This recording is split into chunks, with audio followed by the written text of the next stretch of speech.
Only 1% of high school athletes go on to play Division I college basketball. Only 1.2% of those athletes go on to play in the NBA. As the #1 ranked boys basketball program in the state of Georgia, Grayson High School continues to produce elite level athletes that fall in that 1%. Now, Grayson's current crop of highly recruited underclassmen are leaning into the advice of those who played and coached the game at the highest level, with their sights set on their second state championship.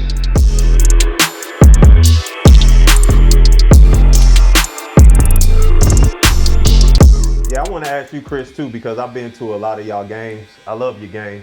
And you always the smallest player on the court. Like, what does your mindset have to be?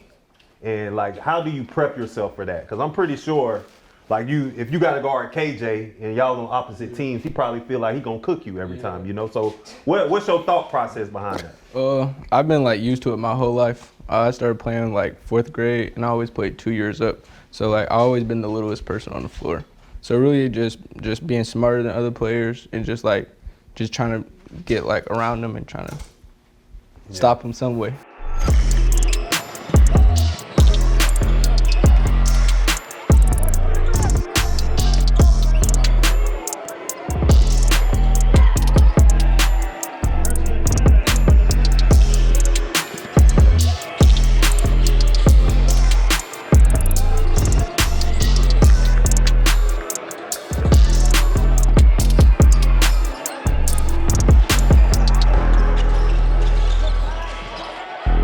Who do you watch? Let me ask you that. I watch a lot of Trae Young.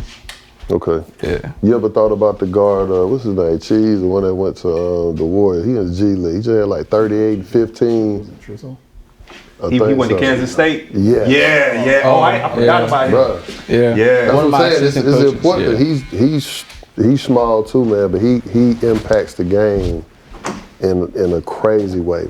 Yeah. You know what I mean? Like at your height, to be able to manipulate a game like that, just a thought. You know what I'm saying? Somebody you could watch. You know what I mean? At that side, could Trae 6'3", and I ain't saying nothing wrong with watching Trae, but somebody that's actually your height, like that's doing it and doing it big. You know, some of those guys, like for sure. Were you familiar with him? Yeah, one of my assistant coaches texts me about him all the time. Yeah, but so, you just don't be listening? No, I'll be listening. He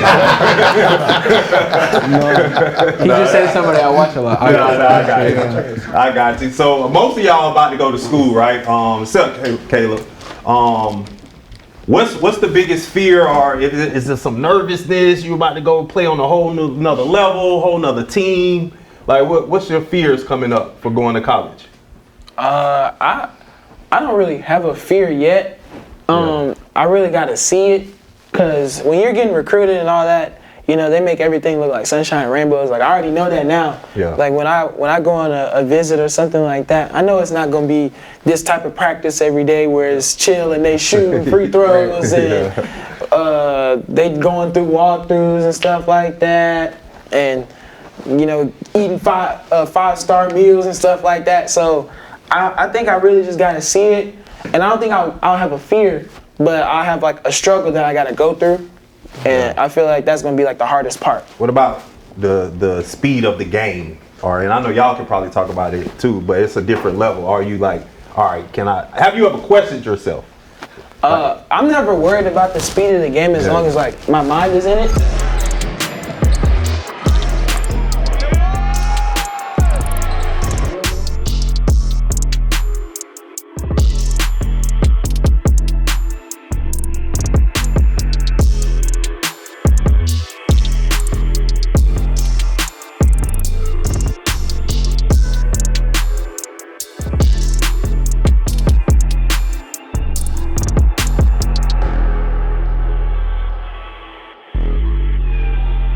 As long as your mind is quicker than your body, I feel like in basketball, I feel like you're able to catch up that much quicker with the game, like with your body athleticism and all that. I mean, I watch a lot of Luka Doncic just because of his pace. And in my men's league, they call me Baby Luka. In my men's league. Nah, gang, you ain't never seen that. Bro, man, you gonna do me like that, bro? Nah, come on. If you can't shoot a step back, if you can't shoot a step back from 35 feet, bro, you not Luka, bro. Let me ask you a question. I think part of your preparation too is for you to be ready day one when you get to campus, right? How much time have you spent on the phone with the coaches that recruit you, number one? And number two, have you asked them for things that you need to be ready day one? That was good. Yeah, I talk to one of the assistant coaches almost every day. I mean, he's like a family friend almost, and I'll say this, shout out to my mom. She helps me with like just getting questions together, like, cause I sometimes don't know what I'm doing or how to prepare. So, you know, you always got to ask. And she's always giving me input on what to ask. And I feel like, oh, I never thought of it like that. And so I feel like me asking those type of questions, I'm already like ahead of most upcoming freshmen that are coming into college already. So, because I know one thing that we preach to our guys about right now is staying ready, right? And our stay ready process is to make sure that our guys understand that you are one of the 3 or 4 guys that are coming in. They already got somebody in front of you. Your day one has to start as soon as your high school season is over with. Like, I know everybody want to take a break and all that, but your break that 3 or 4 days you're taking off, that guy is coming in or that guy's there. Remember, he's already got a head start. You know what I'm saying? And you don't know what your teammate coming in at the position is doing. So I would challenge you guys to make sure, stay in your coach's ear, ask questions, get in that film room and start understanding what the position looks like. You might be transitioning positions. You might come be playing more of the 3-4-ish or something like that. You need to be thinking about what that looks like for you so you can be ready day one. But my biggest advice to you guys is be in the best shape of your life when you get to school. Because if you don't, you're going to spend a month trying to get in shape. Then you're going to spend another month trying to catch up with the stuff they already ahead of you in. So just try to make sure you guys are in shape. And be honest with yourself when you go through this process too as well. So you already been recruited, you already signed, sealed, delivered, but there's a whole nother step. Because like you said, when you get there, it's not going to be nice. They got a whole different game plan when they get there, you know. And if I may, like, perspective, that's great points. For me coming up, you know, I know you talked about what's a fear or not a fear, right? But something for you all to think about is family, is friends, your circle, your peers, like people that are around you that's in your space. For me, that was something that could make or break, you know, my journey moving forward, which is something that we typically don't think about because somebody that says they love you, they're supposed to care about you. But again, y'all are in a unique position because you have access to revenue before you even touch a college campus, most of y'all. If you know, one, I don't know everybody's situation, but you still got people that are on your line that are moving different. And I know for me, whether that was family or whether that was friends, those same people will still try to gain access and take advantage of the situation. So you have to be mindful. And that doesn't even account for dealing with these young ladies. We not foolish. We're gonna keep it a bean. You smirking already. so I'm just being honest, bro. Like, because y'all gotta understand, man, the sharks that are in these waters. Some we will talk while this film is rolling, but some y'all gonna need to hear straight up. You know what I'm saying? You might need some addresses put on some of this information, so you know, because he can speak to it. He got a ton of stories. He can speak to it. Mm-hmm. I know I can speak to it.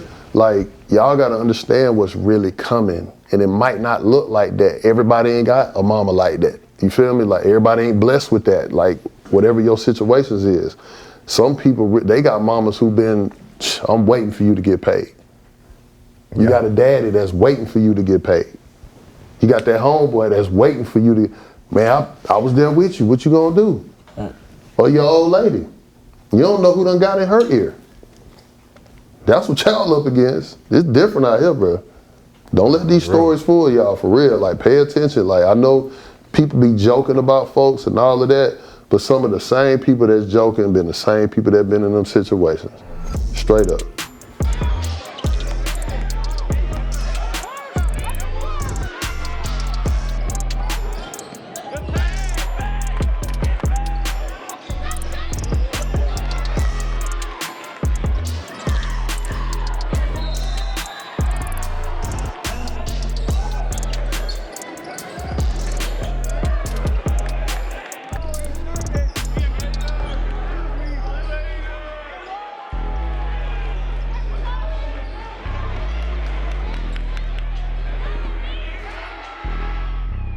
All right, Amir, you're a local kid, Georgia kid, staying home, going to Kennesaw State. And I'm going to keep it real with you because I be on blogs, I be people saying you may be undersized, you may not athletic going to this next level. Is that a fear for you? Like, how do you handle that?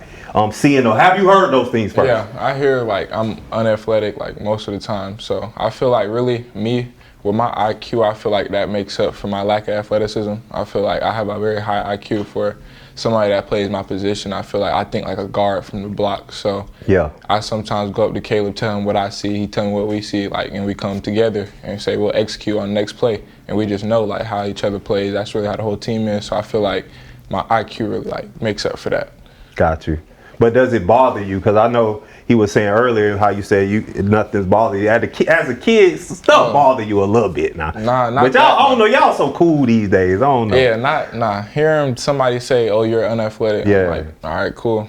Now I love that about your game too, because one of my little nephew D3 from Edgewater, he's going to Kennesaw State too. Yeah. And I was talking to Petway a lot. I love Coach Petway, by the way, and he really wanted you bad. You know what I mean, before you came. And that's a lot. That's what he's told me a lot about you is your IQ. How did you develop that? Really, I say I get it from my brother. Him being a guard when he played, I used to be in the gym with him almost every day when I was younger. So just seeing and talking to him every day, like, really got me better and got my IQ better.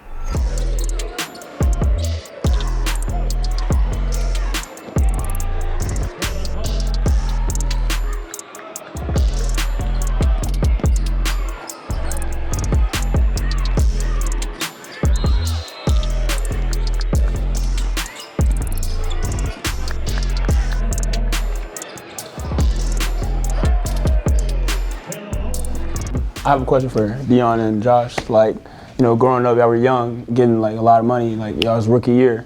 Like, how did y'all like process that, all that coming in? Just how did y'all process that, and then keeping basketball the main thing? Like, how was that at such a young age?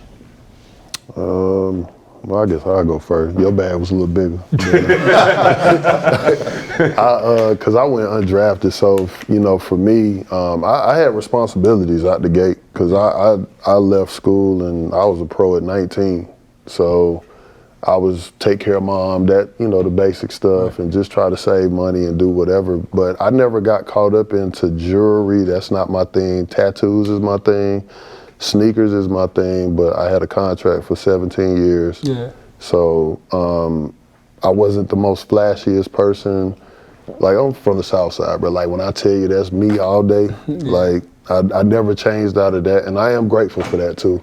But I'm also grateful too because when you have people like Dion, when you have people like Coach that will talk to you, I'm also the type of person that'll listen. Because I don't have all the answers. And then some of my OGs, bro, Jermaine O'Neal, like stuff that I saw at that age, I can't do nothing with that. That money y'all playing with and throwing out there, doing all that, I can't do nothing with that. So I ain't even gonna try. And I seen people get caught up into that, bro. But I think that people, your peers, will respect you more when you are who you are, and you don't get caught up into that because they know the minute you start doing stuff that's out of character, they peep that instantly. You know what I'm saying? So you stay true to yourself, then you all good. But, you know, again, like when you got vets like that coming to you like, hey, young fella, let me talk to you, that's important. Like, listen, I'm not saying you got to do everything somebody say, but from a respect standpoint, like it's a lot that you can learn. Like even for me in this conversation, y'all are older than my son, but it's giving me some insight because as a parent, I don't have all the answers. I don't want to have all the answers. You know what I'm saying? I want to keep learning, so it's helping me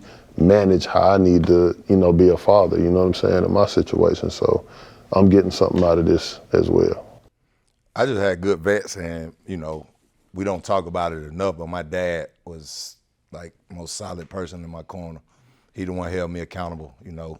I wanted to get a $30,000, $40,000, $50,000 chain, like, nah, we're not doing that. So he kept me humble, kept me away from the jury and all that. Like today I walk around with a Walmart watch on my wrist. Like, it tell the same time that one of them Rolex tell. So that's how my dad always kept me, my mindset. So I would, like Josh, just a country boy, just stay humble, and I always wanted to be the low-key guy in the room. I learned this, man. It's crazy. I went to a club once. All my boys, they out front, girls dissing them. By the time we left, I had all the women. I'm like, it's something to being the quietest guy in the room, I guess. And I always kept myself like that, man. So bow-legged with a $30,000 chain on is crazy work. Once again, Michael Jordan made us relevant. Dark-skinned guy.